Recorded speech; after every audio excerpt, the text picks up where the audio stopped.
I'm Vin. I'm Sori. If you would like to get your song reviewed, dear listener, there's the filthy capitalist option. As Sori says, $125 gets you straight to the head of the line. You don't have to be a part of the alliance. You don't have to be part of the group. Wait a minute. And the biggest thing is you don't have to wait. You hop, skip, and jump right in front of everybody. $125 gets you there. You do that 3 times, and you get mashed down to the $75 rate for perpetuity. Yes! Also, there is a band review option. So if you've got a band and you're trying to get your band some exposure, hit me up at villageXchange@gmail.com, and I'll show you the details about how to pull that off. You can also jump on Patreon, and there is a option on the tiers to be able to get your band reviewed. Yep. Obviously, we can't lie to you, so we can't guarantee a positive review. Get what you get. It's just rubbish. Rubbish. Rubbish. That's British for garbage. My favorite is the community option. $1 at the gate gets you in a Patreon. You get to join an alliance. The alliance joins their points together, and that helps determine what songs that we do. The alliances hang out on Discord. Message me on Patreon to get the link. And they do all kinds of other cool things. They do Minecraft, Dungeons and Dragons. Yeah. It's really a community within the community. Anybody can go in the village, facebook.com/Vin and Sori. There's 160,000+ people on the channel. What's cool about the Discord is that it offers a real opportunity for community connection, friendship, that type of thing. And it's on Discord, so if you're not a Facebook person, it's for you. You start off at $1. Right. Plus you get exclusives. Sori and I are working on a song. So the first 15 seconds of that was on Patreon. Also, at $15 tier and above, when we actually debut the video, they're going to be there live with us. There you are, dear listener. Buy our merch. Buy our merch indeed. A child shall lead them. To buy our merch. Buy our merch! Buy our merch! Okay, dear listener. This is, yes, thanks to the DJs. All hail the DJs. Shout out to Vicarious Jambi. All hail Mr. Jambi. Skull, butter. All right, you guys. Next up on our DJ stream is a band and a title that Vinny's going to read. Go ahead, Vinny. Catamenia, Soror, Mystica. Boom. This one is for, obviously, we're doing the transatlantic collusion, but this happens to be way in the back here, Mike Franco's pick. Yeah, that's Mikey. Shout out to the big homie. Okay. Big homie DJ Mike. Big homie DJ Mike Franco. This is a vape. I don't know if that's what the vape guy. I don't know if that's where they want us to go with it, but that would be fun. We'd have to pick which one was the best out of the 3 of them tonight. Ooh, that could be toxic. Here's Jimmy. Are we listening to some ridiculous monotonal crap today with people wearing cuckoo clocks on their heads? Shut up, Jambi. Jambi's not a fan of Portal, I see. You have to remind me of my conversation that I had earlier today. It's totally reckless. All right, here we go. Soror, Mystica. Let's do it.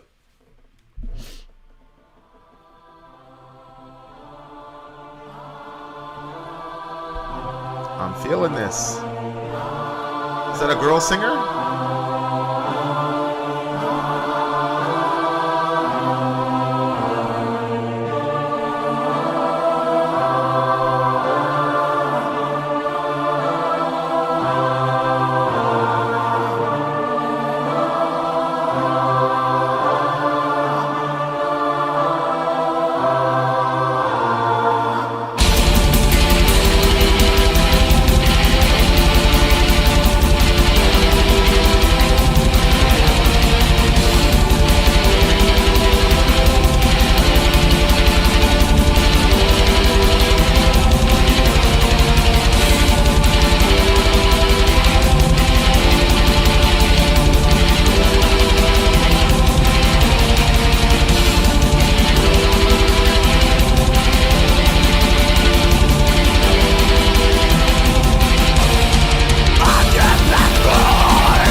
These guys are a black metal band. They have to be. I was in like Dracula's castle. The way that it kept like, you know. Really? I felt more of a Cradle of Filth type vibe for these guys. Oh, well, I mean, I'm saying Dracula. I'm just saying like that type of. Oh, I see. Babe, we're always like talking about different things when we're saying the same thing. Do you ever play the game Castlevania? No. Yeah, there's no way. I shouldn't even ask that. You're talking to me. I should ask you the question. Yeah. Castlevania was as satanic as a video game as our mother would let us play. I know about Transylvania. Actually, she never let us play Castlevania, but our friend had a Game Boy. And you did it. And he had... No, I never even asked her. I never even brought it up because I knew she'd say no. So your friend had the Game Boy? Did you play... So you never played it? Yeah, I played it. You did play it? Yeah, for sure. Uh-huh. I was always drawn to like that dark shit. You know what I'm saying? Yeah. Yeah. So, yeah. You know. Well, that explains a lot. What do you mean? I've always been wondering why you married her before me. Not that dark. Holy shit. Well, maybe it was unexpected. You're like, this is going down darker than I thought. Okay. Yeah, I liked it. Had that dun, dun, dun, you know, like if you were playing like an organ in one of those places, like I liked the feel of it. I'm gonna pull up the lyrics here. The lyrics are right there. What we're singing about. Under Black, this I feel like is a sort of a concept. So Soror Mystica. So that's Soror, where actually you got your name from, is Latin for sister, right? Mm-hmm. And then Mystica would be, so mystical sister is what I would. Cool. You know them like them cults. They'll say sister this, brother that, yada yada yada. I mean, do a lot of cults do that? Yeah. That's so scary. That's what my college was doing. I wasn't tipped off. I remember people saying, "What? You have to call them sister and brother?" I'm like, "Yeah, but it's just like a friendly thing. Like they're your sister, your brother." But there was a hierarchy. I just didn't want to tell people that because it just looked too bad. What, you told people there was no hierarchy? Well, yeah, I tried to make it look like, well, no, it's just like, because we're brothers and sisters in the Lord, and so we call each other sister. But it wasn't. Like, when you said it, sister, brother.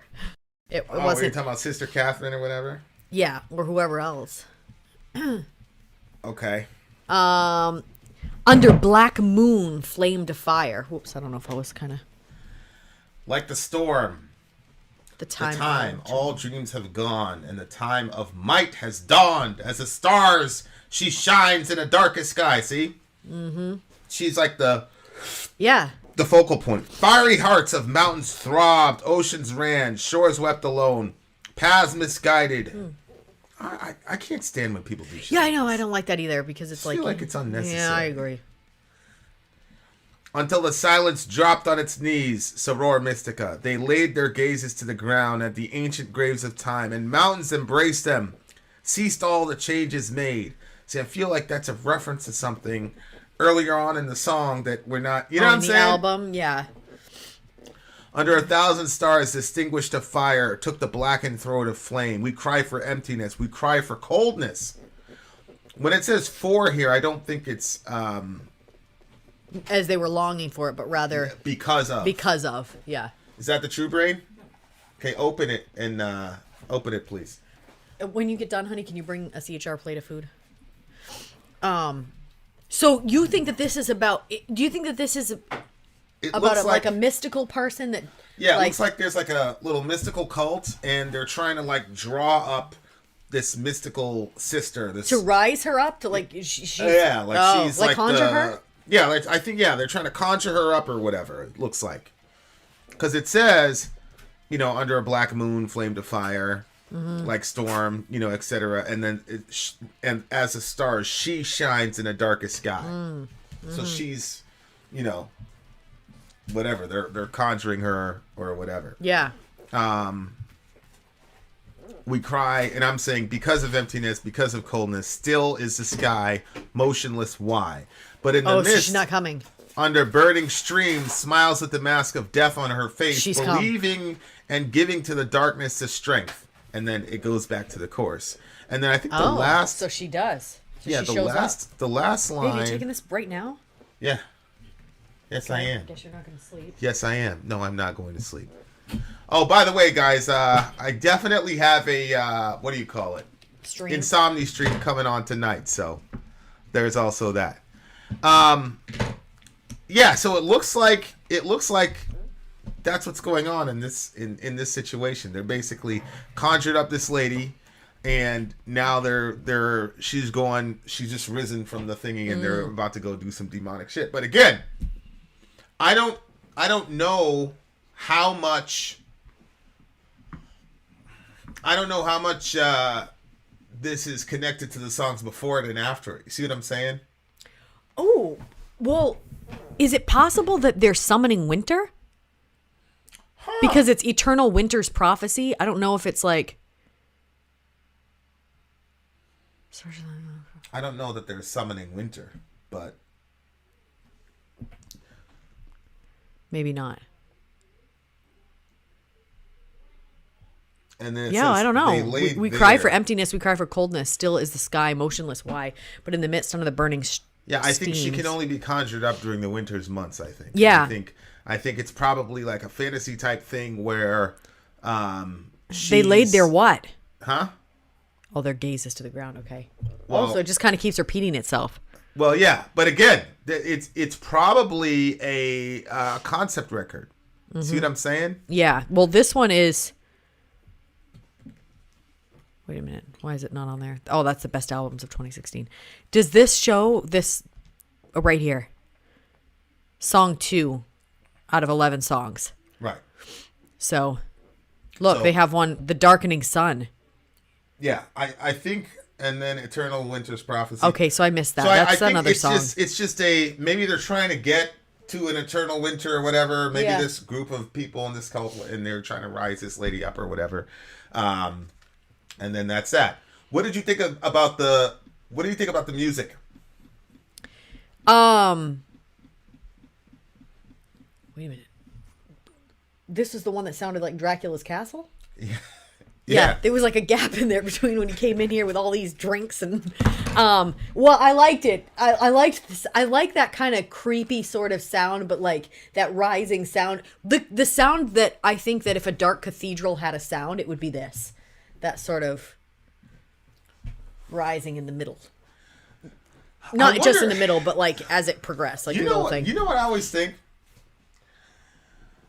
I wonder how many times it's happened where people are like, oh, it would be cool to start a little coven. Like amateur people who really don't know what they're doing. They got some shit online and, they want to just be cool. Yeah. You know what I'm saying? Yeah. And so one of them gets some enchantment or incantation or something, and they get their friends and they go deep into the woods and they circle around and they do, whatever. Yep.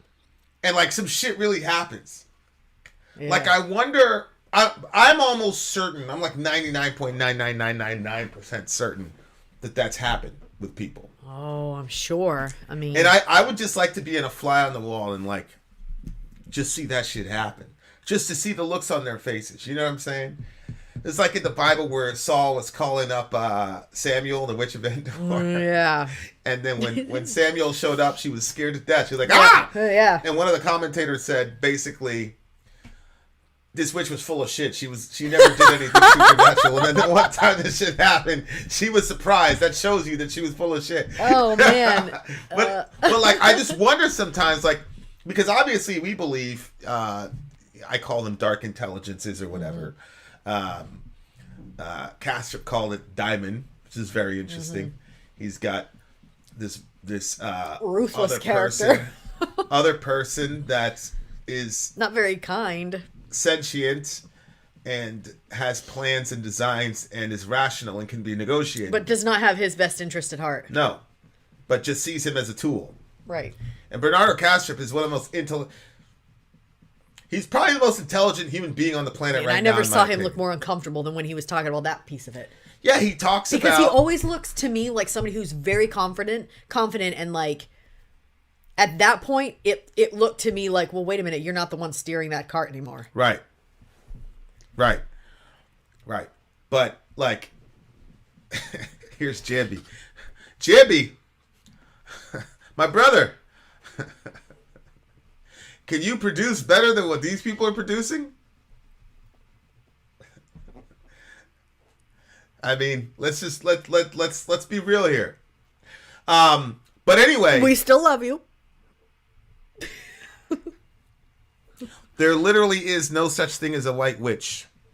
I don't know what a white witch is. Oh, there's the talk that, there's like the black witch is like the evil bad witch, and then there's like a white, like Glenda. I mean, that's kind of how Galinda or whatever her name is from The Wizard of Oz. She's like a good witch. I don't think it's like The Wizard of Oz. How could exactly. somebody say there's literally no such thing? How could you say that? There's like 8 billion people on the planet. A witch that uses her powers for good? Like, I don't know. How could she use her powers for good if it's coming from an evil source? What if somebody created this coven of the white witches? Who are we to say that that's not, they're not real? Well, what qualifies somebody as a witch? I don't know. I mean, I don't understand that logic. But what I'm saying is, it was very interesting because Castrop, like I said, he scoffs at religion and all that. He's not a religious person, but the way that he was describing his he literally calls it a daimon. It's Daemon. Yeah. From which we get the term demon. But I just think that especially modern people and postmodern people, because we've been raised in this physicalist, materialist, worldview that almost assumes physicalism and materialism is the real world, that when people get confronted with these kinds of non-physicalist phenomena, they don't know what to do with it. So like I'm watching this guy, he's like the premier NDE specialist or whatever, and he was talking about one of these people, they were able to, their dentures were out, and he was brain dead, he was done, he was over with. And the nurse dropped his dentures. She goes, "Oh my God, I dropped his dentures." And he saw it from above the whatever. And then when he went back into his body, they were like, "Oh, we can't find your dentures, sir. I'm sorry." He's like, "Oh, that's all good. You dropped it on the ground or whatever." And so the guy was so interesting because he was trying to find a naturalist, materialist explanation for this stuff. And he goes, "We just have to admit there's things we don't know." But he goes, he basically said it's irresponsible to go to supernaturalism or whatever. So he's like, that's off the table, just ad hoc off the table. But we don't, he said we currently don't have an explanation for it. And I'm like, pretty weird. I'm like, what are you doing? Yeah, just put it over there, bro. But, so it looks like these people are like in a coven and they're about to do some shit, and then she appeared or whatever.